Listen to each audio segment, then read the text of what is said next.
अभी आया मार्केट में ना जलेबी बन रही है।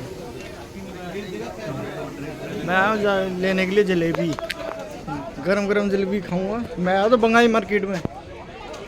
ये अपना भाई है। हाँ हाँ, देख रहा है भाई है। क्या हाल है? देख ले भाई, ये अपना दोस्त है। इसकी दुकान है, चप्पल की दुकान है। नहीं यार, काम करते हैं भैया, ऐसे बात नहीं। लैपटॉप दिया मैडम, लिया? हाँ दे दिया था लैपटॉप में। तो उसका वीडियो बनाया नहीं तुमने? नहीं यार, छोड़ना। कौन वीडियो बनाएगा? ये भाई की दुकान है। नहीं भाई का ही है ये।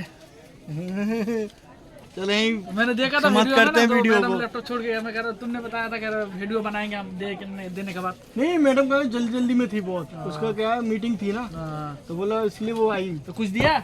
हाँ दिया। कितना? 2000 रुपए दिए थे मैडम ने। अरे तभी वीडियो नहीं बनाया तुमने।